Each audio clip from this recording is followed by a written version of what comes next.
Yes my dear students, I hope आप सबकी दीपावली अच्छी रही होगी और आपने पटाखे नहीं जलाए होंगे।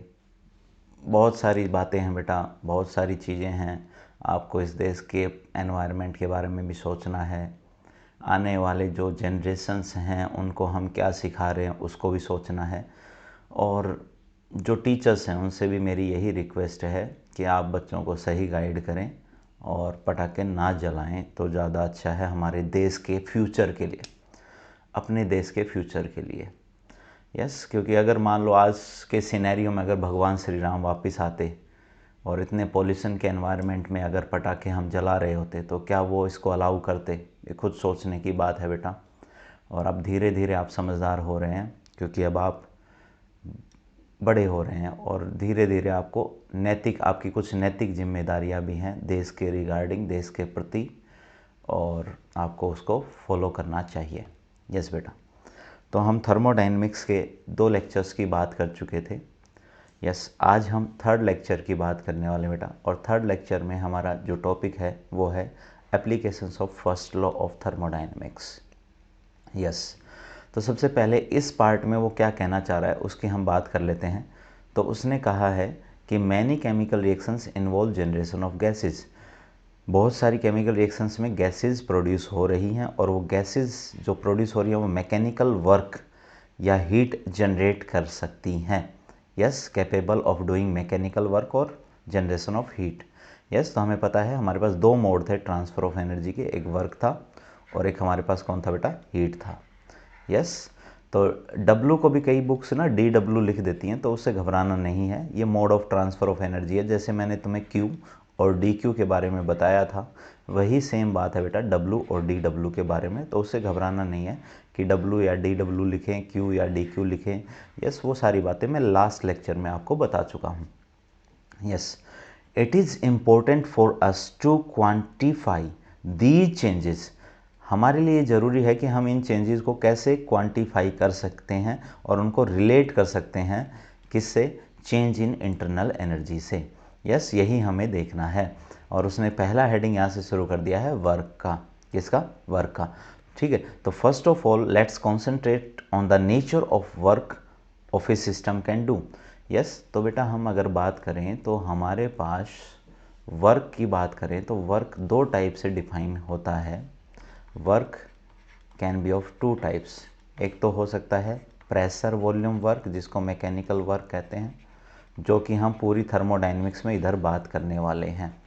यस, और एक होता है बेटा non PV work. Non PV work, non pressure volume work, जिसका एक एग्जांपल है इलेक्ट्रिक वर्क। क्या है? Electric work. और इलेक्ट्रिक वर्क को हम इलेक्ट्रोकेमिस्ट्री में पढ़ते हैं 12th क्लास में, और वहाँ पर हमारे पास फॉर्मूला बनेगा delta G is equal to -NF E cell. तो ये हमारा वहाँ पर एक फॉर्मूला बनता है। अगर 12th क्लास के बच्चे देख रहे हैं तो उनको पता चल चुका होगा मैं कौन से वर्क की बात कर रहा हूँ। यस, उसका एक एग्जाम्पल है, बहुत सारे और भी एग्जाम्पल हो सकते हैं। नॉन पीवी वर्क को इलेक्ट्रोकेमिस्ट्री में हम बात कर रहे हैं इलेक्ट्रिक वर्क की, तो उसको डेल्टा G से दिखाते हैं। मतलब डेल्टा G किसके बारे में बताता है? मैक्सिमम नॉन पीवी वर्क के बारे में इन्फॉर्मेशन डेल्टा G देता है। तो फिर हमारे पास पीवी वर्क की बात करें तो बेटा पीवी वर्क जो होता है उसका IUPAC के अकॉर्डिंग फॉर्मूला है -P एक्सटर्नल डॉट DV या डेल्टा V। यस, ये हम पढ़ने वाले हैं अभी। यस, तो हम इसी की बात करेंगे। ये हमारे पास प्रेशर वॉल्यूम वर्क का भी फॉर्मूला आप याद कर लो। Yes, work done is equal to -P external into DV, minus according to IUPAC ये फॉर्मूला है हमारे पास साइन कन्वेंशन के अकॉर्डिंग, तो यहाँ पर माइनस है। डन। यस, ठीक है। तो वही कह रहा है कि हम ना we will consider only mechanical work, pressure volume work या मैकेनिकल वर्क की ही हम इस चैप्टर में बात कर रहे होंगे। यस, तो मैंने तुम्हें बता दिया है वर्क 2 टाइप का है, एक पीवी वर्क है, एक non PV work. Non PV work है वो डेल्टा G इन्फॉर्मेशन देता है कि कितना नॉन पीवी वर्क हुआ होगा। ये डेल्टा G क्या है बेटा? ये अपने आप पता चल जाएगा। आगे हम धीरे धीरे चैप्टर में आगे बढ़ेंगे तो तुम्हें डेल्टा G के बारे में पता चल जाएगा डेल्टा G क्या होता है। यस, ठीक है। तो अब वो ये जो फॉर्मूला आया है हमारे पास, कौन सा formula? W is equal to -P external into delta V। Yes, ये फॉर्मूला कैसे आया है उसको डिराइव कर रहा है। यस बेटा, यहाँ पर वो बात कर रहा है कि हमारे पास W is equal to minus P external into delta V formula कैसे आया है। यस, तो इन पेजेस में एनसीईआरटी ने वही बात की है, तो वही सारी बातें मैंने यहाँ पर नोट कर ली हैं पहले। यस, तो पहले सबसे पहले हम एक सिलेंडर मान लेते हैं, उसके अंदर एक फ्रिक्शन लेस पिस्टन है। तो ये हमारे पास सिलेंडर है, फिर उसने मान लिया है कि उसके अंदर एक फ्रिक्शन लेस पिस्टन है, वो फिटेड है, और इसके अंदर ना, इस सिलेंडर के अंदर हमने 1 मोल आइडियल गैस फिल कर दी है। यस, क्या 1 mole of ideal gas is filled, और उसका इनिशियल जो वॉल्यूम है वो है VI। क्या है? VI। और इस गैस का जो प्रेशर है वो कितना मान लिया है? P मान लिया गया है। यस, और फिर उसके बाद में जो बाहर जो प्रेशर लगा हुआ है वो हमारे पास P एक्सटर्नल है। क्या है? P external. और P गैस में और P एक्सटर्नल में, P गैस में और P एक्सटर्नल में P एक्सटर्नल ज़्यादा है, ये बोल दिया गया है। तो अब मुझे एक बात बताओ, पिस्टन है, उसके ऊपर बाहर प्रेशर ज़्यादा लगा हुआ है और अंदर प्रेशर कम है, अंदर प्रेशर कम है, बाहर प्रेशर ज़्यादा, तो पिस्टन किस तरफ आएगा? पिस्टन इनवर्ड डायरेक्शन में आएगा, अंदर की तरफ आएगा। और अंदर की तरफ आएगा तो बताओ मुझे क्या होने वाला है? वॉल्यूम कम होने वाला है, वॉल्यूम कम होने वाला है। यस, तो वही सारी बातें लिखी हैं बेटा, देखो पढ़ो आप। For understanding pressure volume work, let us consider a cylinder which contains 1 mole of ideal gas fitted with frictionless piston. Yes, वही सारी बातें हैं। क्या हमने एक सिलेंडर मान लिया, फ्रिक्शनलेस पिस्टन है और उसके अंदर 1 मोल आइडियल गैस भरी हुई है। फिर उसने क्या बोला है? इफ़ वॉल्यूम ऑफ गैस है वो VI है, और प्रेशर इनसाइड जो गैस है उसका P है, और जो एक्सटर्नल प्रेशर है वो P एक्सटर्नल है, और P एक्सटर्नल है वो ग्रेटर देन है P है। तो piston is moved inward till the pressure inside become equal to P external. और कब तक ये पिस्टन अंदर जाता रहेगा, अंदर जाता रहेगा, अंदर जाता रहेगा, तब तक अंदर का प्रेशर और बाहर का प्रेशर बराबर ना हो जाएं, इक्वल ना हो जाएं। यस, तो वही सारी बातें हैं। तो मान लो हमारे पास पिस्टन पहले यहाँ था और अब पिस्टन जाके L लेंथ पर और इक्विलिब्रियम आ चुका है, मतलब अब जो बाहर का प्रेशर था P एक्सटर्नल इस सिचुएशन में, और जो P गैस अंदर की तरफ है, वो दोनों इक्वल हो चुके हैं और इक्वल हो गए हैं। तो इसका मतलब यहाँ इक्विलिब्रियम आ चुका है, और यहाँ इक्विलिब्रियम आ चुका तो इधर हम थर्मोडायनेमिक्स के लॉज लगा पाएंगे। यस, तो हमें तो वर्क का फॉर्मूला निकालना है। तो वर्क क्या होता है बेटा? Force into distance. फोर्स की वैल्यू अगर हम प्रेशर की टर्म्स में निकाल लें तो प्रेशर तुम्हें पता है, प्रेशर क्या होता है? Force upon area. ठीक है, तो इसका क्रॉस सेक्शन एरिया जो है वो हमने मान लिया है A है। तो यहाँ से क्या हम फोर्स की वैल्यू निकाल सकते हैं? बिल्कुल निकाल सकते हैं। तो वो क्या हो जाएगी? Pressure into area. और वो इक्विलिब्रियम कब आया? जब हमारा प्रेशर किसके बराबर है? P एक्सटर्नल के बराबर है। यस, दोनों इक्विलिब्रियम में, अंदर का प्रेशर भी और बाहर का प्रेशर भी दोनों क्या हो जाएंगे? इक्वल हो जाएंगे। तो यहाँ पर इस फोर्स की जगह पे हम क्या रख सकते हैं? P external into area. Yes, तो P एक्सटर्नल इंटू A। और ये जो डिस्टेंस है, कितने डिस्टेंस तक हमारा पिस्टन मूव कर रहा है। ठीक है, तो वो डिस्टेंस कितना है बेटा? वो डिस्टेंस हमारे पास है, यस, वो डिस्टेंस हमारे पास है L। कितना है? L। यस, तो हमारा डिस्टेंस है, उसकी जगह मैंने लिख दिया L। यस, अब मुझे बताओ area into length. Area into length ये किसको रिप्रेजेंट कर रहा है? ये तो चेंज इन वॉल्यूम को रिप्रेजेंट कर रहा है। यस, किसको? चेंज इन वॉल्यूम को। इनिशियली जो वॉल्यूम था वो कितना था बेटा? वो था VI, और जो फाइनल जो वॉल्यूम है वो हमारा कितना है? V final. तो डेल्टा V कितना हो जाएगा यहाँ पर? डेल्टा V हो जाएगा फाइनल माइनस इनिशियल। तो डेल्टा V कितना हो जाएगा? V final minus V initial. Yes, ठीक है, तो यहाँ पर ये हमारा जो है वो चेंज इन वॉल्यूम को रिप्रेजेंट कर रहा है। तो हमारे पास W का फॉर्मूला क्या आ गया? P external into delta V। Yes, अब तुम्हें पता है कि अगर पिस्टन अंदर की तरफ गया है तो सराउंडिंग ने सिस्टम के ऊपर वर्क किया है, और सिस्टम के ऊपर वर्क किया तो वर्क पॉजिटिव आएगा, और वर्क पॉजिटिव आएगा तो एक नेगेटिव हम हमारी तरफ से जोड़ देते हैं। यस, ये नेगेटिव हमने हमारी तरफ से लगा दिया है ताकि जो वर्क डन है वो पॉजिटिव आ सके। यस, तो ये साइन कन्वेंशन को मैच कराने के लिए एक नेगेटिव हमने हमारी तरफ से ऐड कर दिया है। तो हमारे पास जो फाइनली जो फॉर्मूला बन चुका है W का, वो W क्या आ चुका है? -P external into delta V, -P external into delta V, और डेल्टा V की जगह हम V final minus V initial भी रख सकते हैं। तो W is equal to -P external into V final minus V initial. Yes, yes yes yes yes sir, yes sir, बिल्कुल सही बात है। तो हमारे पास फाइनली हमारे पास वर्क का फॉर्मूला आ चुका है जो कि यहाँ पर उसने निकाला है।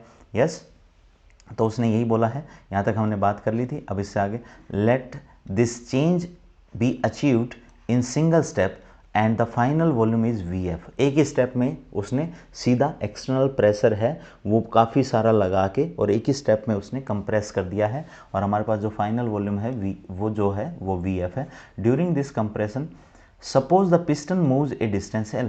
इस कंप्रेशन में हमने मान लिया है कि जो हमारा पिस्टन है वो L डिस्टेंस तक गया है, और क्रॉस सेक्शन एरिया कितना बेटा A है, तो वॉल्यूम चेंज कितना हो जाएगा, लेंथ इनटू एरिया, जिसको उसने डेल्टा V बोला। डेल्टा V की वैल्यू कितनी आ जाएगी, V final minus V initial.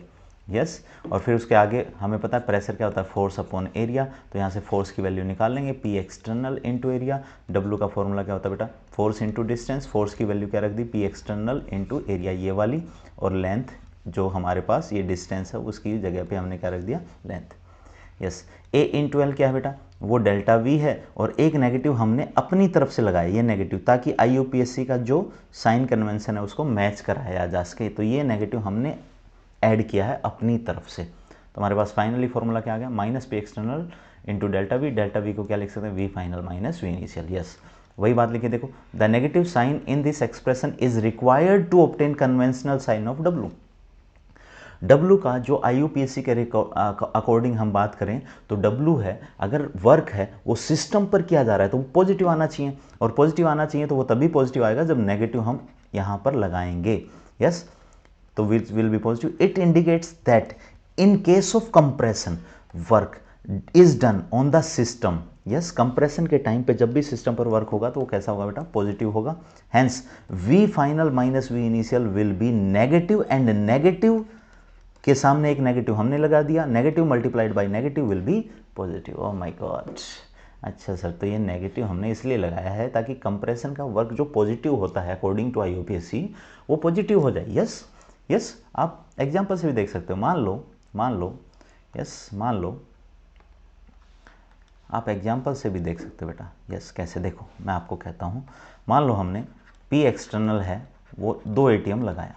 Yes, और हमारा जो शुरू में जो वॉल्यूम था सिलेंडर का वो था बेटा 8 लीटर, और बाद में हमारे पास हो गया 5 लीटर। तो अब फॉर्मूला बताओ, W क्या हो जाएगा, P external into delta V। Yes, delta V क्या होता है, अब मैं माइनस नहीं लगा रहा एक बार, फिर माइनस बाद में लगाएंगे। P एक्सटर्नल की जगह बताओ क्या रख दोगे, 2 रख दोगे। डेल्टा V क्या होता है, V final minus V initial. Yes, तो W इज इक्वल टू क्या हो जाएगा, 2 इंटू V फाइनल कितना है, 5 है, 5 और माइनस में 8, तो ये हमारे पास नेगेटिव आ गया, 2 इंटू कितना, -3। और तुम्हें पता है जब भी हमने कंप्रेशन किया है, मतलब 8 लीटर से 5 लीटर, मतलब वॉल्यूम कम हुआ है, वॉल्यूम कम हुआ तो कंप्रेशन हुआ, और कंप्रेशन हुआ है तो वर्क ऑन द सिस्टम हुआ, और ऑन द सिस्टम वर्क तो पॉजिटिव होता है, ये तो नेगेटिव आ गया। तो इसलिए एक नेगेटिव हम अपनी तरफ से लगा देते हैं। यस, एक नेगेटिव हम अपनी तरफ से लगा देते हैं, और अब नेगेटिव इंटू नेगेटिव क्या हो जाएगा, पॉजिटिव हो जाएगा। तो अब देखो, कंप्रेशन हुआ तो वर्क कैसा आ गया, पॉजिटिव, क्योंकि ये नेगेटिव हमने अपनी तरफ से लगा दिया है। इसलिए अब तुम्हें फॉर्मूला ध्यान ही रखना है, सीधा सीधा हमेशा, यस हमेशा तुम्हें यही फॉर्मूला लगाना है, W is equal to minus P external into delta V। अब तुम्हें कंप्रेशन और एक्सपेंशन देखना ही नहीं है, अपने आप एडजस्ट हो जाएगा। यस, सब कुछ इस फॉर्मूले में तुम्हें रखना है, जो भी हमारा डेल्टा V की वैल्यू बताओ क्या रखोगे, V final minus V initial, बस ये ध्यान रखना है। Yes, V final minus V initial ही रखना है हमेशा। यस, अपने आप एडजस्ट हो जाएगा बेटा, सब कुछ डन। यस, तो यहाँ तक ये सारी बात आपको क्लियर है। अब अगले जो 2 स्लाइड्स हैं हमारी, ठीक है, वो बहुत इंपॉर्टेंट है। वहाँ पर वो रिवर्सिबल और इरिवर्सिबल रिएक्शंस को एक्सप्लेन कर रहा है, और रिवर्सिबल और इरिवर्सिबल रिएक्शंस को एक्सप्लेन कर रहा है, तो वो डायग्राम बना रहा है, कैसे बना रहा है अब उसकी बात करने वाले हैं। तो उसके लिए मैं पहले 2 पेजेस पर डायग्राम बना लेता हूँ, और फिर उसके बाद मैं आपको थोड़ा जल्दी जल्दी समझाता हूँ, ताकि मतलब आपका टाइम बच सके। यस बेटा, आगे बढ़ने से पहले एक छोटी सी बात और, जब हम पीछे जो हमने ग्राफ बनाया था, जब हमने देखा था यहाँ पर कि हमारे पास P एक्सटर्नल प्रेशर है, और वॉल्यूम कहाँ से कहाँ गया था बेटा, V इनिशियल से V फाइनल गया था, मतलब हमारे पास क्या हुआ था, कंप्रेशन हुआ था। तो हमारे पास देखो ये प्रेशर है, और चेंज इन वॉल्यूम ये वाली वैल्यू है क्या, V final minus V initial. तो हमें पता है, देखो वर्क का फॉर्मूला क्या है, वर्क का फॉर्मूला है minus P external into delta V. तो इतने पार्ट को अगर देखें तो P external into delta we, देखो पी एक्सटर्नल ये रहा इंटू डेल्टा वी ये रहा, तो P external into delta we करें तो ये वाला एरिया रिप्रेजेंट करेगा कि नहीं करेगा। तो इस जो हमारी लाइन है, ये जो हमारी जो लाइन है, इस लाइन के अंडर जो बी एरिया है वो किसको रिप्रेजेंट कर रहा है, वो मैग्नीट्यूड ऑफ वर्क को रिप्रेजेंट कर रहा है, मैग्नीट्यूड ऑफ वर्क को रिप्रेजेंट कर रहा है। तो जब भी हम प्रेशर और वॉल्यूम के बीच में कोई भी डायग्राम बनाएंगे, प्रेशर वॉल्यूम में जो भी लाइन या कर्व बनेगी, उसके अंडर जो एरिया होगा वो किसको रिप्रेजेंट करेगा बेटा, वो रिप्रेजेंट करेगा मैग्नीट्यूड ऑफ वर्क को। किसको, मैग्नीट्यूड ऑफ वर्क को। यस, अब हम आगे बढ़ते हैं। हमारा जो नेक्स्ट टॉपिक है वो फोकस कर रहा है कि रिवर्सिबल रिएक्शन में वर्क कैसे निकाला जाता है और इरिवर्सिबल रिएक्शन में वर्क कैसे निकाला जा सकता है। यस, तो वो हम बात करेंगे। उससे पहले बेटा अगर मैं बात करूं कि हमारे पास लेट से उसने दो डायग्राम बना रखे हैं, एक तो प्रेशर वॉल्यूम के बीच में ऐसा कुछ और एक ऐसा। तो पहले तो तुम्हें पता कैसे चलेगा कि ये कंप्रेशन है या एक्सपेंशन है। यस, एक्सपेंशन है या कंप्रेशन है, ये कैसे पता चलेगा। यस, तो पहला क्वेश्चन तो ये है कि हमें पता कैसे चलेगा कि एक्सपेंशन है या कंप्रेशन है। तो देखो बेटा, उसने यहाँ वी फाइनल बोला है और यहाँ वी इनिशियल बोला है, और एरो पे भी ध्यान दो आप, एरो। तो एरो के ऊपर अगर हम ध्यान दें तो देखो वॉल्यूम इस तरफ बढ़ रहा है, प्रेशर इस तरफ बढ़ रहा है। तो वॉल्यूम कम से ज़्यादा की ओर, कम से ज़्यादा की ओर, मतलब एक्सपेंशन। तो अगर ऐसे एरो लगी है तो ये एक्सपेंशन को रिप्रेजेंट कर रहा है। और अगर हमारे पास शुरू में वॉल्यूम ज़्यादा था और बाद में जो वॉल्यूम है वो कम है, तो इसका मतलब वो कंप्रेशन को रिप्रेजेंट, मतलब ये जो एरो ऐसे लगी है तो ये कंप्रेशन को रिप्रेजेंट कर रहा है। तो पहले मैं एनसीईआरटी का आपको दोनों डायग्राम दिखाता हूँ। ये एरो इस तरफ गई है बेटा, मतलब ज़्यादा वॉल्यूम से कम वॉल्यूम की तरफ। तो ये किसको रिप्रेजेंट कर रहा है, ये रिप्रेजेंट कर रहा है सर हमारा कंप्रेशन को। किसको रिप्रेजेंट कर रहा है, यस, कंप्रेशन को रिप्रेजेंट कर रहा है। यस, ज़्यादा वॉल्यूम से कम वॉल्यूम की तरफ, ज़्यादा वॉल्यूम से कम वॉल्यूम की तरफ, किसको, कंप्रेशन को। ठीक है, सेम कहानी बेटा यहाँ पर भी आप देखो, यहाँ पर भी अगर हम देखें तो ये भी कंप्रेशन को। लेकिन इसने दो डायग्राम बना रखे हैं, एक तो कुछ ऐसा इस टाइप से बना रखा है, यस, ठीक है, और एक इसने बिल्कुल ऐसे बना रखा है। तो क्या मतलब है इन बातों का, उनको समझते हैं अभी। यस, तो देखो सबसे पहले मेरे पास एक पिस्टन है, ये क्या है बेटा, पिस्टन, और इस पिस्टन के ऊपर हमने 1 kg मास रख दिया। तो देखो शुरू में जब हमने 1 kg मास नहीं रखा था, शुरू में हमने जब 1 kg मास यहाँ पर नहीं रखा था, यस, 1 kg मास नहीं रखा था, उस टाइम पे लेट से यहाँ इक्विलिब्रियम था, पी एक्सटर्नल और पी जो गैस का था वो दोनों बराबर थे। लेकिन जैसे ही मास 1 kg रखा तो शुरू में इसका वॉल्यूम लेट से हमने बोल दिया वी इनिशियल है, लेट से हमने वी इनिशियल यहाँ मान लिया, ये हमारा वी इनिशियल है। क्या है बेटा, ये हमारा वी इनिशियल है। यस, ये हमारा वी इनिशियल है। यस, ये हमारा वी इनिशियल है, और इसके करस्पॉन्डिंग जो भी हमारा प्रेशर है वो पी इनिशियल बोल देते हैं। वो कौन है, वो पी इनिशियल है। हमने 1 kg मास जैसे ही रखा, तो 1 kg मास रखने के बाद शुरू में जो वॉल्यूम था वो कितना था, वी इनिशियल, और उस टाइम पे जो बाहर का प्रेशर वो बढ़ गया है, और बढ़ गया, अब जो पी इनिशियल रहा या कुछ अलग हो गया, यस, कुछ अलग हो गया। तो हमने मान लिया कि हमारा जो प्रेशर है वो कुछ P1 हो चुका है, या P2 बोल देते हैं, क्योंकि अब बाहर का प्रेशर वो बढ़ गया है, जो कि पहले पी इनिशियल था। अब हमने पी इनिशियल के पास कुछ मास रख दिया, तो मास की वजह से प्रेशर बढ़ेगा, और प्रेशर बढ़ेगा तो P2 हो गया है।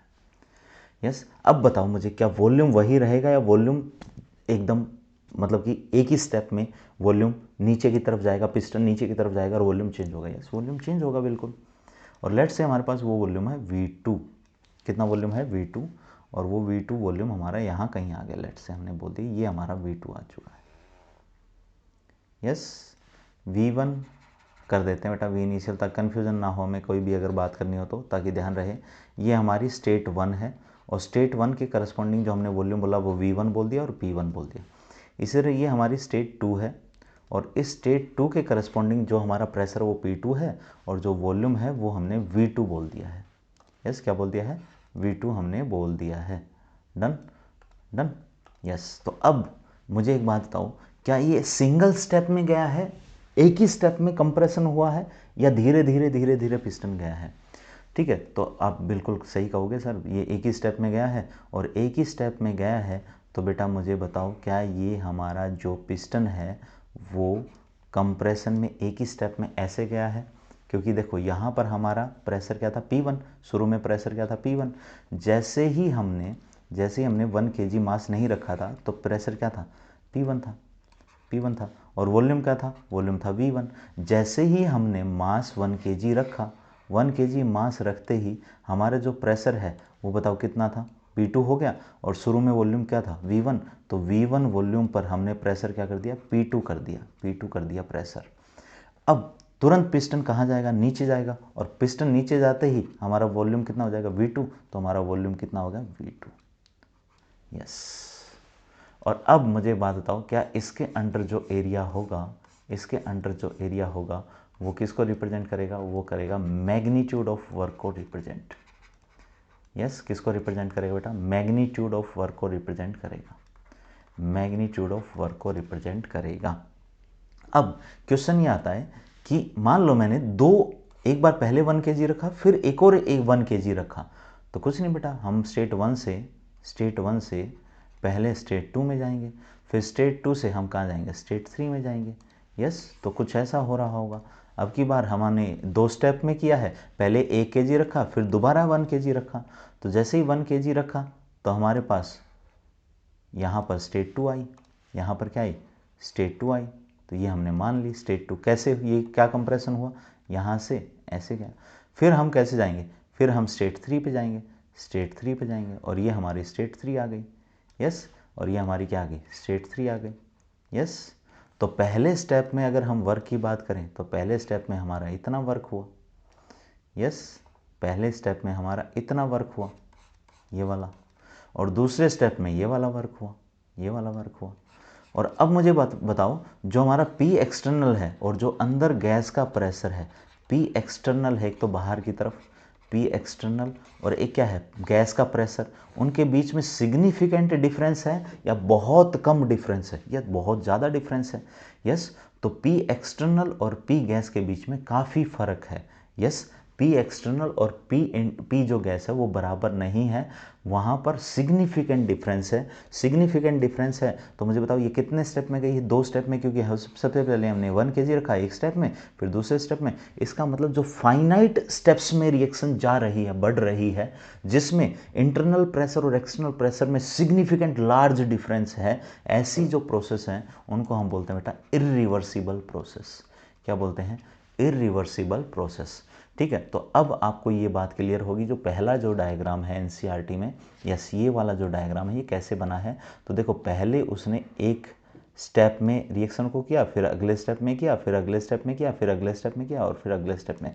और ये क्या बेटा, ये कंप्रेशन है, इरिवर्सिबल प्रोसेस के थ्रू कंप्रेशन है, इरिवर्सिबल प्रोसेस के थ्रू क्या है, ये कंप्रेशन है। यस, तो देखो एक बार इस पेज को पढ़ते हैं, अब आपको ये डायग्राम समझ में आया होगा। If the pressure is not constant at every stage of compression, her stage पे ना कांस्टेंट नहीं है प्रेशर, हम पहले 1 kg रख रहे हैं, फिर एक और 1 kg, फिर एक और 1 kg, फिर एक और 1 kg, ऐसे करते जा रहे हैं। Yes, but change in number of finite steps, क्या फाइनाइट स्टेप्स में प्रोसेस कंप्लीट हो रही है, यस बिल्कुल। Work done on the gas will be summed over the steps, जो वर्क डन होगा बेटा वो पहले स्टेप का, फिर दूसरे स्टेप का, फिर तीसरे स्टेप का, उनका सबका सम होगा। तो यहाँ देखो समेसन लगाया है, इसका मतलब कैसी है प्रोसेस, इरिवर्सिबल प्रोसेस है। लेकिन अगर रिवर्सिबल हो जाएगी तो वहाँ पर हम इंटीग्रेशन लगाएंगे। क्या लगाएंगे, इंटीग्रेशन। बहुत क्लियरली समझनी है दोनों बातें। यस, इंटीग्रेशन कहाँ लगाते हैं, रिवर्सिबल में, और समेसन अगर लगाना हो तो कहाँ लगाएंगे, इरिवर्सिबल में। Yes, summed over all the steps will be equal to, पहले स्टेप का प्रेशर इनटू वॉल्यूम, फिर दूसरे का, फिर तीसरे का, सबका ऐड कर लेंगे, वो हमारा टोटल वर्क आ जाएगा, वो हमारा क्या आ जाएगा, टोटल वर्क आ जाएगा। यस, ठीक है। फिर उसके बाद अब ये रिवर्सिबल की बात शुरू कर रहा है, तो रिवर्सिबल में वो क्या बोल रहा है, अब उसकी बात करेंगे। यस बेटा, अब रिवर्सिबल प्रोसेस में आगे बढ़ने से पहले एक बार फिर से हम उसी डायग्राम के पास चलते हैं। अभी हमने क्या किया था, अभी हमने जब P एक्सटर्नल था तो उस पर 1 kg वेट रखा था, मास रखा था, और पिस्टन एक स्टेप में ही नीचे आया था, फाइनाइट स्टेप्स में नीचे आया था। और जो P एक्सटर्नल था और P इंटरनल था उनमें सिग्निफिकेंटली लार्ज डिफरेंस था। अब इसी स्टेप्स को हम बहुत सारे, इसी प्रोसेस को हम बहुत सारे स्टेप्स में कर रहे हैं। तो अभी हमारे पास 1 kg मास था, अब हमने 1 kg सैंड ले लिया बेटा। क्या ले लिया? 1 kg सैंड ले लिया। और वही सिस्टम हमारे पास, अंदर कौन है? गैस है, और जिसका प्रेशर हमने बोल दिया है P है। यस, बाहर हम एक्सटर्नल प्रेशर लगा रहे थे जो क्या था? P एक्सटर्नल था। और लेट्स से यहाँ पर इक्विलिब्रियम स्टेब्लिश था। क्या था? इक्विलिब्रियम। हमने थोड़ी देर पहले जब इरिवर्सिबल रिएक्शन की बात की थी तो यहाँ पर 1 kg मास रखा था। अब हम क्या कर रहे हैं? 1 kg मास डायरेक्ट नहीं रख रहे, 1 kg मास को हम टुकड़ों में रख रहे हैं बेटा। पहले एक सैंड का पार्टिकल उठाएंगे और एक सैंड का पार्टिकल यहाँ रखेंगे, फिर अगले स्टेप में फिर से एक सैंड का पार्टिकल रखेंगे, फिर एक और सैंड का पार्टिकल रखेंगे, एक और सैंड का पार्टिकल रखेंगे, एक और सैंड का पार्टिकल रखेंगे। ऐसे करते करते करते करते 1 kg पार्टिकल रखेंगे। सर पागल तो नहीं हो गए हो आप कि एक एक सैंड के पार्टिकल को रखने में आप कितनी देर लगाओगे? आप तो इनफाइनाइट टाइम लगा दोगे, आप तो बहुत सारा टाइम लगा दोगे। यस, बिल्कुल सही बोला बेटा।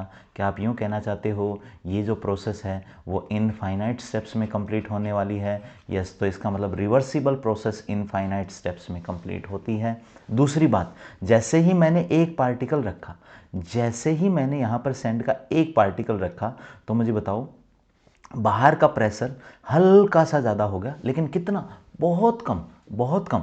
इसलिए क्या हम कह सकते हैं जब कंप्रेशन हो रहा है बाहर का प्रेशर हल्का ज़्यादा, तो हल्का सा पिस्टन नीचे आएगा, बहुत पिस्टन एकदम नीचे आ जाएगा।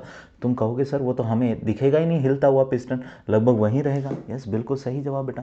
इसका मतलब P एक्सटर्नल और P इंटरनल लगभग लगभग बराबर होते हैं इस सिचुएशन में, बहुत कम फर्क होता है, इनफाइनाइट सिमली स्मॉल डिफरेंस होता है एक्सटर्नल प्रेशर और इंटरनल प्रेशर में। तो ऐसी प्रोसेस कौन सी प्रोसेस होती है बेटा? रिवर्सिबल प्रोसेस होती हैं। और कंप्रेशन के टाइम पर एक्सटर्नल प्रेशर हल्का सा ज़्यादा हो जाता है इंटरनल से, तो कंप्रेशन के टाइम पर हम ऐसे लिख सकते हैं। इसका मतलब जो डिफरेंस है वो बहुत स्मॉल होने वाला है। इसी तरह से हम एक्सपेंशन की टर्म्स में भी लिख सकते हैं। फिर ग्राफ की अगर हम बात करें तो क्या अब स्टेप्स में ग्राफ आएगा, या हमें अब ग्राफ बिल्कुल नॉर्मली जो रेक्टेंगुलर हाइपरबोला जो हमारी इक्वेशन बनने वाली थी P और V के बीच में एट कांस्टेंट टेम्परेचर, तो वहीं ग्राफ लगेगा। तो हमारे पास अब स्टेप्स में नहीं आएगा क्योंकि इनफाइनाइट स्टेप्स का ग्राफ है बेटा। तो हम ग्राफ हमारे पास इस बार ऐसा बनने वाला, मैं दिखा देता हूँ अभी NCERT में आपको। यस, तो रिवर्सिबल प्रोसेस में हमारा प्रेशर और वॉल्यूम के बीच में जो ग्राफ है वो ऐसा बनने वाला है। इरिवर्सिबल में हमारे पास कुछ ऐसा बन रहा था ये। यस, इरिवर्सिबल में हमारे पास ये ग्राफ कुछ ऐसा बन रहा था बेटा। फिर अगले स्टेप में फिर से ऐसा बन रहा था। यस, फिर इसी तरह से अगले स्टेप में फिर से ऐसा बन रहा था। तो ऐसे चलते चलते जा रहे थे हम किस में?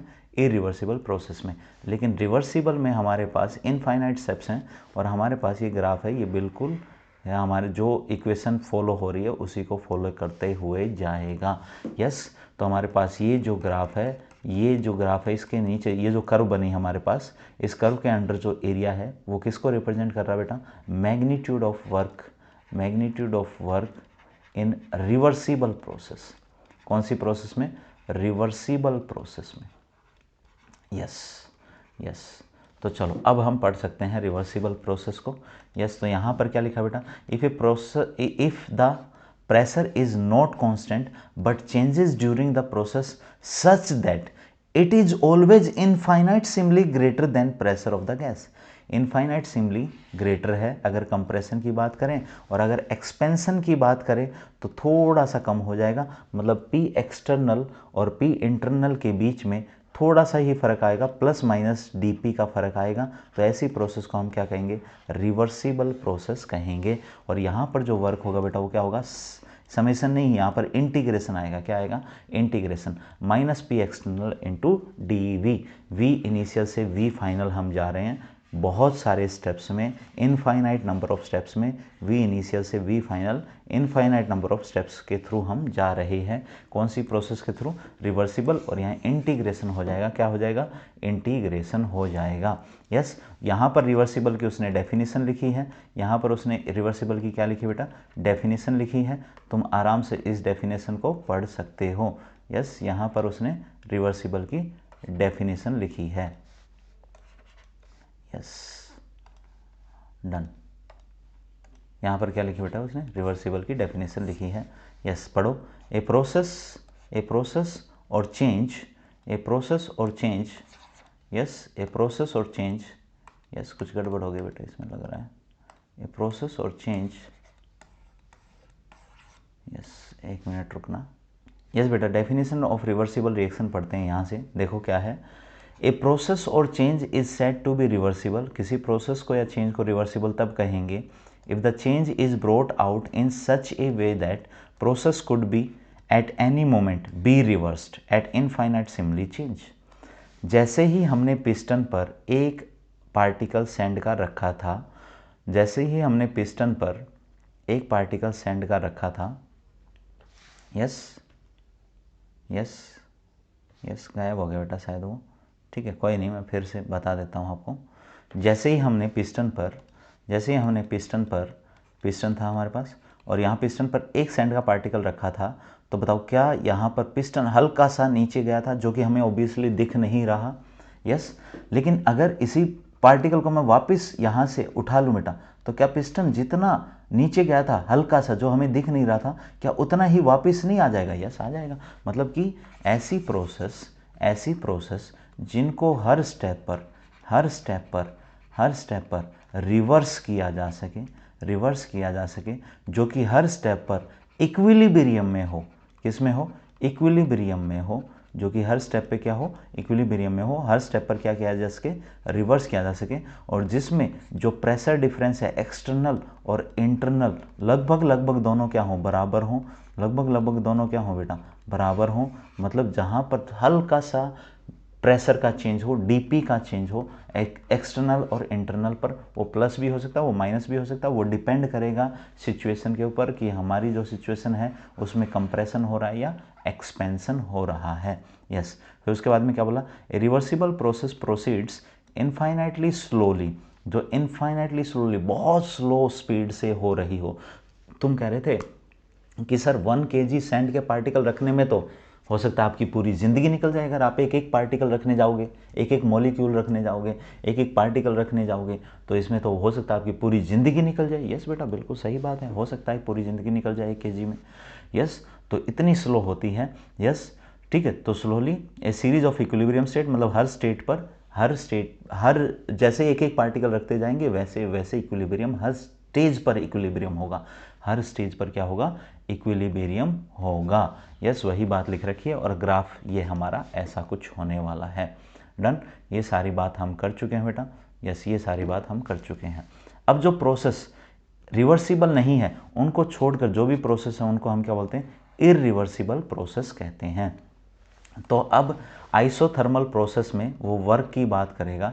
तो आइसोथर्मल प्रोसेस में वो वर्क की बात करेगा। ठीक है, मैं अगला पेज ले लेता हूँ बेटा। आइसोथर्मल प्रोसेस में एक तो हमारे पास रिवर्सिबल प्रोसेस है और एक हमारे पास क्या है? इररिवर्सिबल प्रोसेस है।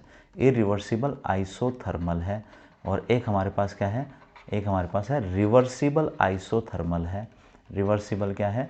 आइसोथर्मल है। ठीक है, तो इन दोनों सिचुएशन में हमारे पास वही आइडियल गैस है बेटा, वही पिस्टन है।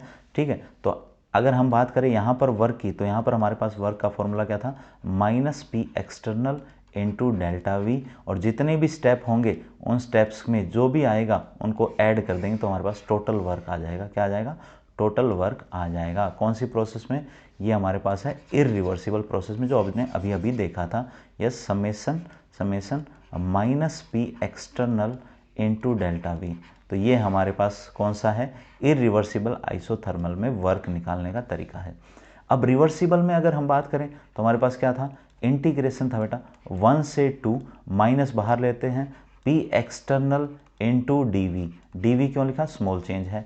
यस, तो अगर हम बात करें तो मुझे बताओ P एक्सटर्नल की जगह, क्योंकि रिवर्सिबल में हम P एक्सटर्नल और P इंटरनल दोनों को इक्वल लिख सकते हैं क्योंकि ज़्यादा फर्क तो है नहीं। यस, तो इसकी जगह P इंटरनल लिख सकते हैं। और P इंटरनल किसके बराबर है बेटा?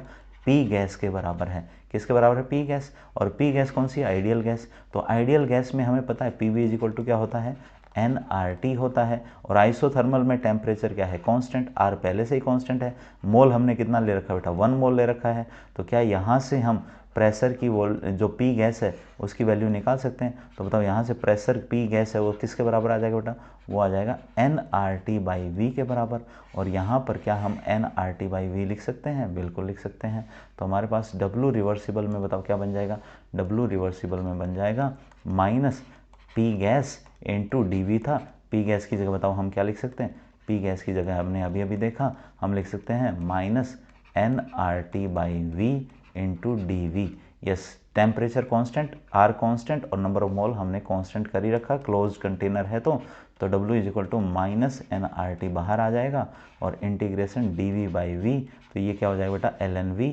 और lnV स्टेट 1 से 2 में जा रहे हैं, V इनिशियल से V फाइनल या V1 से V2। तो मुझे बताओ W क्या हो जाएगा, W हमारे हो जाएगा nRT lnV। और lnV पर लिमिट लगा देंगे कहाँ से, V1 से V2। तो हमारे पास आ जाएगा lnV2/V1।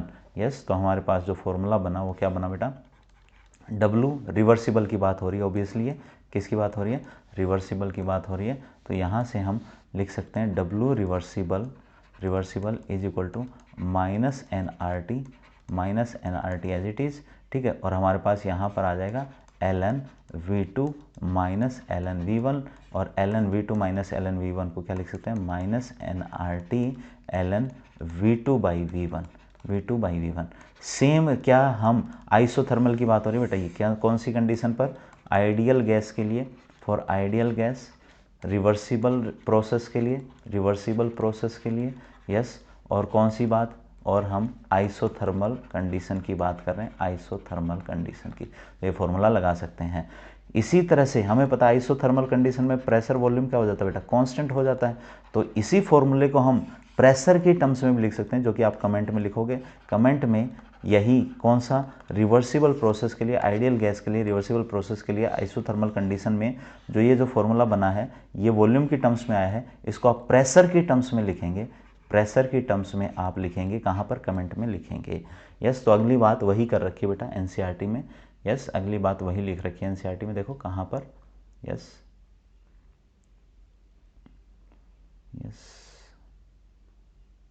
ये रही, देखो यस यही है। केमिस्ट्री में हम अब क्या करने वाले हैं, इंटरनल प्रेशर को है ना रिवर्सिबल में, और एक्सटर्नल प्रेशर और इंटरनल प्रेशर को हम बराबर रखने वाले हैं। तो W reversible is equal to क्या है, minus P external into D, और V1 से V2 मतलब V इनिशियल से V फाइनल, ठीक है। तो हमारे पास P एक्सटर्नल की जगह हम क्या लिख सकते हैं, P internal plus minus DP, और प्लस माइनस DP है वो इंटू DV क्या है, बहुत स्मॉल है तो उसको नेगलेक्ट किया जा सकता है। तो इस वाले पार्ट को हम क्या कर सकते हैं, इस वाले पार्ट को हम नेगलेक्ट कर सकते हैं। और नेगलेक्ट कर सकते हैं तो W reversible minus as it is है, देख लो minus as it is, integration का sign as it is, V initial से V final as it is, और P एक्सटर्नल की जगह अब हमने क्या रख दिया, P इंटरनल और इंटू DV। और P इंटरनल की जगह आइडियल गैस है तो nRT/V रख सकते हैं। तो nRT/V, क्योंकि आइसोथर्मल कंडीशन है तो टेम्परेचर को बाहर निकाल लिया, nRT ln V final minus V initial. तो यहाँ पर ln की जगह हम क्या रख सकते हैं, 2.303 लॉग। तो हमारे पास ये हमारे काम की बात है बेटा, ये हमारे काम की बात है। W रिवर्सिबल और आइसोथर्मल के लिए, किसके लिए, आइसोथर्मल के लिए हमारे पास ये फॉर्मूला आ चुका है। आइसोथर्मल के लिए हमारे पास ये फॉर्मूला, हमारा भी यही आया था, minus nRT ln V2/V1, minus nRT ln V2/V1, minus nRT ln V2/V1। अब उसने V फाइनल और V इनिशियल बोल दिया। यस बेटा, बात वही है। यस, लॉग में चेंज करोगे, ln को लॉग में चेंज करना आता है, 2.303 लॉग, डन। यस, ठीक है। तो यहाँ तक हमने रिवर्सिबल और इरिवर्सिबल दोनों प्रोसेस की बात कर ली है, दोनों में वर्क कैसे निकलेगा ये फॉर्मूले की भी बात कर ली है। यस, अब अगले स्लाइड पर चलेंगे तो वहाँ पर हमारे पास है फ्री एक्सपेंशन की बात करेगा वो। यस, तो फ्री एक्सपेंशन की अगर हम बात करें तो expansion of gas in vacuum, vacuum में या बाहर का प्रेशर जीरो कर दो, एक्सटर्नल अगर प्रेशर जीरो हो जाएगा तो उसे हम कहते हैं फ्री एक्सपेंशन, या वो सीधा सीधा वर्ड बोल दे expansion of gas in vacuum बोल दे, या फिर बोल दे कि फ्री एक्सपेंशन। तो तुम्हें बाहर का प्रेशर P एक्सटर्नल जीरो ले लेना है, और जैसे ही P एक्सटर्नल जीरो ले लोगे तो मुझे बताओ W का बताओ बेटा, W का फॉर्मूला बताओ क्या लिखोगे तुम।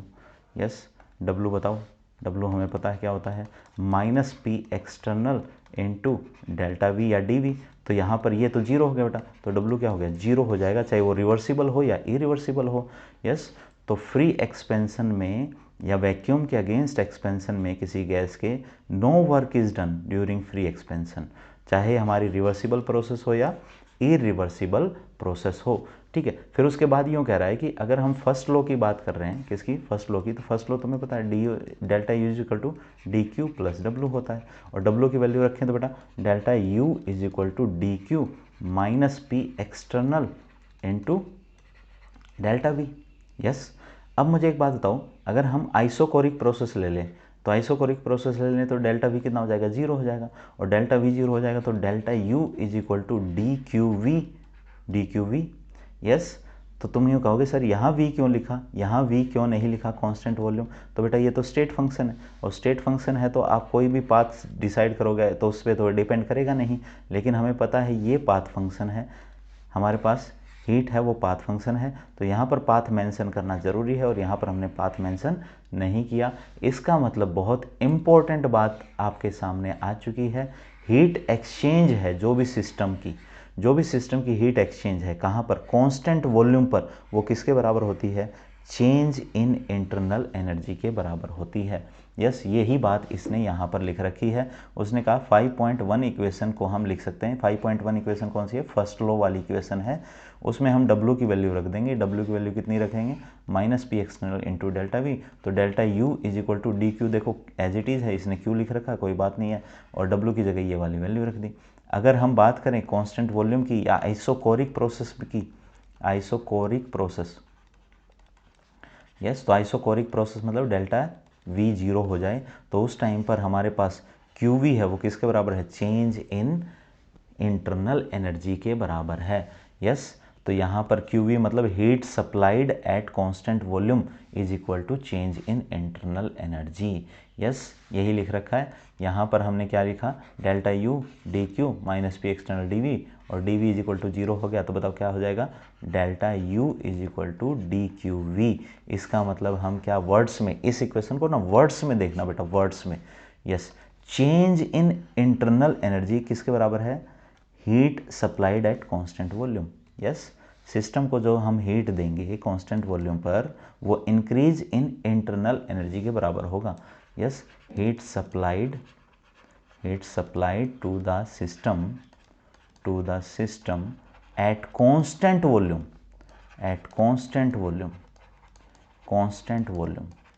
वो उसके इंटरनल एनर्जी के बराबर, इंक्रीज के बराबर होगा। यस, या चेंज इन इंटरनल एनर्जी के बराबर होगा।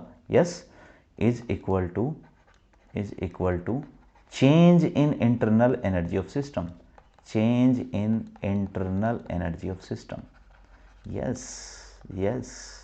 यस बेटा, yes, energy of system. Yes बेटा, यस, क्या आपको ये बात समझ में आई, बहुत इंटरेस्टिंग बात थी ये। यस, तो यही बात लिख रखी है एनसीईआरटी ने इस स्लाइड पर।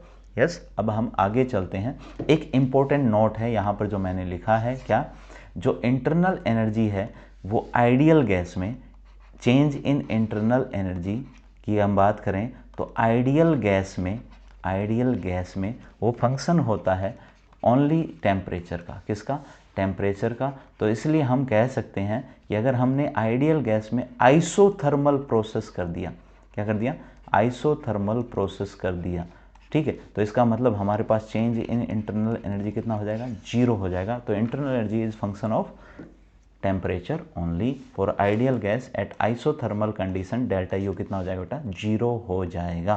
क्या हो जाएगा, जीरो। यस, तो हम लास्ट पेज पर आ गए हैं, फिर उसके बाद एक क्वेश्चन है, ठीक है, फिर उसके बाद हम नेक्स्ट वीडियो में देखेंगे बेटा। इस वीडियो में हम इतना ही करेंगे। तो सबसे पहले, अब वो समरी की बात कर रहा है, ऑलमोस्ट समरी की बात कर रहा है यहाँ पर, ठीक है। तो यहाँ पर तुम्हें ना सबसे पहले वो यहाँ पर क्या कर रहा है, देखो आइसोथर्मल प्रोसेस में जब एक्सपेंशन हो रहा है आइडियल गैस का इनटू वैक्यूम, तो हमारे पास W जीरो है क्योंकि P एक्सटर्नल जीरो है, वो हमने यहाँ पर लिख दिया है, ठीक है। Work done against vacuum P external zero होगा, तो फ्री एक्सपेंशन भी बोल सकता है इसको। वहाँ पर हमारे पास वर्क कितना होता है बेटा, जीरो होता है, चाहे वो रिवर्सिबल हो या इरिवर्सिबल, अभी अभी हमने बात की थी। यस, क्लियर है, ठीक है। फिर उसके बाद में क्या बोल रहा है, 5.1 इक्वेशन मतलब हमारा फर्स्ट लॉ ऑफ थर्मोडाइनमिक्स है, उसको हम रिप्रेजेंट कर सकते हैं कैसे कैसे। यस, तो मुझे बताओ कि अगर हम बात करें तो आइसोथर्मल प्रोसेस, तो आइसोथर्मल आइडियल गैस के लिए, तो आइसोथर्मल की अगर हम बात करें तो आइसोथर्मल में डेल्टा यू बताओ किसके बराबर हो जाएगा बेटा, 0 के बराबर हो जाएगा।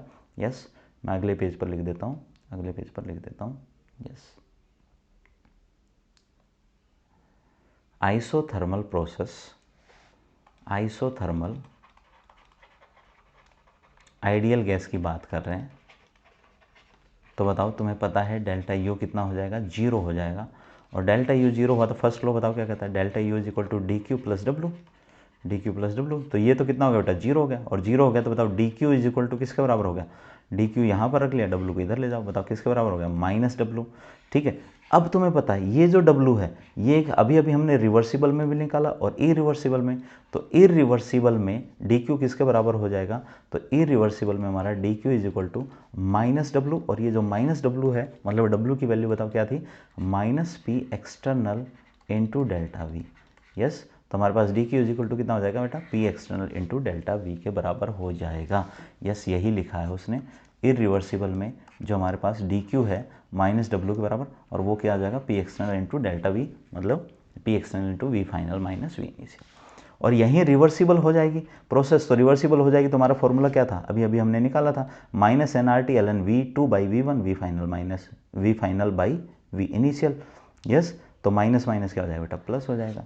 यस, तो ये हमारा रिवर्सिबल के लिए है, क्योंकि डेल्टा यू कितना हो चुका है, 0 हो चुका है। और एडियाबैटिक के लिए, एडियाबैटिक के लिए आपको ध्यान रखना है delta U is equal to, adiabatic में क्या होगा बताओ, एडियाबैटिक में, एडियाबैटिक प्रोसेस में हमारा हीट एक्सचेंज होता ही नहीं बेटा, तो एडियाबैटिक प्रोसेस में, for adiabatic process D Q is equal to 0 होता है, फॉर एडियाबैटिक प्रोसेस बताओ डी क्यू क्या होता है, D Q is equal to 0 होता है। तो फर्स्ट लॉ बताओ क्या हो जाएगा, delta U is equal to D Q plus W, तो इसको 0 कर दो, तो delta U is equal to किसके बराबर आ गया, डब्लू के बराबर, डब्लू के बराबर। यस, और हम डब्लू एडियाबैटिक को कैसे निकालेंगे वो अब बाद में आएगा फॉर्मूला, हम बात करेंगे डिटेल में। यस, डब्लू एडियाबैटिक किसके बराबर आ जाएगा बेटा, N C V T two minus T one के बराबर आ जाएगा। यस, ठीक है, और फिर आइसोकोरिक प्रोसेस में डेल्टा वी कितना हो जाएगा, 0 हो जाएगा, तो डब्लू किसके बराबर हो जाएगा, 0 के बराबर। तो आइसोकोरिक प्रोसेस में, और बता दो मुझे वर्क, आइसोकोरिक प्रोसेस में, आइसोकोरिक प्रोसेस में, ठीक है, डब्लू क्या होता है बेटा, minus P external into delta we. ठीक है, आइसोकोरिक में ये 0 हो जाएगा, तो डब्लू इज इक्वल टू कितना हो गया, 0 हो गया।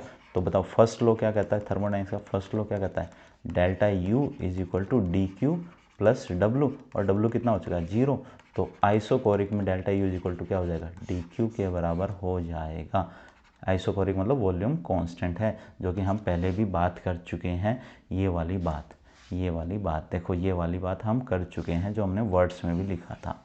यस, तो अब आपको यहाँ पर सारी बातें जो फर्स्ट लॉ की जो समरी थी वो मैंने यहाँ पर कर दी है अच्छे तरीके से। जो जो बात मिसिंग है वो आप एनसीईआरटी में लिखेंगे और आगे और भी बात करेंगे बेटा। ऑब्वियसली आगे अभी चैप्टर ख़त्म नहीं हुआ है, चैप्टर आगे बढ़ रहा है धीरे धीरे धीरे धीरे, लेकिन इतनी बातें बहुत अच्छे तरीके से आपको समझ में आनी चाहिए। यस यस बेटा, क्वेश्चन की बात करते हैं। हमारे पास प्रॉब्लम नंबर 5.2 है। तो इसमें देखो उसने क्या बोला, 2 लीटर हमारे पास आइडियल गैस है, 2 लीटर आइडियल गैस है। यस, 2 लीटर आइडियल गैस है, ठीक है। उसने बोला कि 10 atm गैस का प्रेशर है और आइसोथर्मली मतलब टेम्परेचर कांस्टेंट, मैं सीधा लिख देता हूँ, टेम्परेचर क्या है, कांस्टेंट है। टेम्परेचर कांस्टेंट होते ही आइडियल गैस बोलते ही हमें पता चल चुका बेटा डेल्टा यू कितना हो चुका है, 0 हो चुका, ठीक है। 25 डिग्री सेल्सियस पर वैक्यूम में, यस एक्सपेंशन करा रहे हैं वैक्यूम में, तो वैक्यूम में एक्सपेंशन कराते ही पी एक्सटर्नल कितना हो चुका है, पी एक्सटर्नल 0 हो चुका है। और पी एक्सटर्नल 0 मतलब वैक्यूम में हमारा वर्क भी कितना, 0 भी, और डेल्टा यू भी 0। तो फर्स्ट लॉ से delta U is equal to D Q plus W, delta U is equal to D Q plus W, ये भी 0 है बेटा, ये भी 0 है, तो ऑटोमेटिकली डी क्यू भी कितना हो गया, 0, ना तो वर्क ना कोई हीट। यस, तो हमारा पहला पार्ट हो चुका है, यस कंप्लीट। यस, चलो अब हम सेकंड पार्ट की तरफ बढ़ते हैं, 5.3 की तरफ बढ़ते हैं। तो 5.3 ने क्या बोला, उसने बोला सेम एक्सपेंशन को, ठीक है, बट क्या करना है, कांस्टेंट एक्सटर्नल प्रेशर अब की बार 1 atm कर दिया, अब की बार वैक्यूम में नहीं करा रहा बेटा, अब की बार उसने पी एक्सटर्नल बोल दिया है 1 atm। वन एटीएम बोल दिया, आइडियल गैस ही बोला, तो डेल्टा यू तो अभी भी वही क्या है, जीरो है। फर्स्ट लॉ से D Q plus W is equal to क्या होता है बेटा, डेल्टा यू होता है। डेल्टा यू कितना है, जीरो है, तो यहाँ से हमारे पास D Q is equal to कितना है, माइनस डब्ल्यू है। तो D Q is equal to W के फॉर्मूला बताओ क्या हो जाएगा, डब्ल्यू का हो जाएगा minus P external into delta V, तो माइनस माइनस क्या हो जाएगा, प्लस हो जाएगा। तो यहाँ से हमारे पास आ जाएगा D Q is equal to P external into delta V. P external कितना बेटा, 1 है। डेल्टा वी कितना है, V2 माइनस V1 है। V2 कितना है, 10 ATM था, सॉरी 10 लीटर था, और V1 कितना था, 2 लीटर था, और ये 1 ATM है। तो हम बात करें तो 10 माइनस 2, तो ये हमारे पास आ जाएगा 8 ATM लीटर। यस, तो हमारे पास ये हीट आ जाएगी। ठीक है, तो अब मैं कमेंट में एक बात लिखोगे बेटा, ATM लीटर को जूल में आप कैसे चेंज कर सकते हो। यस, क्या कमेंट में आप क्या लिखोगे, ATM लीटर को आप जूल में कैसे चेंज कर सकते हो। याद करो फर्स्ट क्लास 11th क्लास की, जब मैंने आपको यूनिट कन्वर्जन सिखाया था, तो वहाँ पर ATM लीटर को मैंने जूल में कन्वर्ट करना सिखाया था। डन, ठीक है, तो ये हमारा हो चुका 5.3 भी। 5.4 में उसने बोला सेम एक्सपेंशन को अब की बार 1 मोल आइडियल गैस को रिवर्सिबली कराना है। तो देखो रिवर्सिबल में हमने फार्मूला, अभी इरिवर्सिबल में फार्मूला क्या लगाया, P external into delta we. Reversible में क्या लगा देंगे, रिवर्सिबल में लगा देंगे बेटा फॉर्मूला क्या, 2.303 nRT log V final by V initial, जो हमने थोड़ी देर पहले निकाला था। बस V फाइनल की जगह कितना रख दोगे, 10 रख दोगे, V इनिशियल की जगह कितना रख दोगे, 2 रख दोगे, सोल्व कर लोगे, आंसर आ जाएगा। यस, ओके बेटा, thank you for your cooperation. ये हमने आज 3rd लेक्चर कंप्लीट कर दिया है। जल्दी ही मैं 4th लेके आऊँगा, 5th 6th जितने भी मतलब 6 या 7 लेक्चर में हम ख़त्म कर देंगे। जैसे ही मुझे टाइम मिलेगा मैं नेक्स्ट लेक्चर रिकॉर्ड करके प्रेजेंट कर दूंगा। Thank you for your cooperation.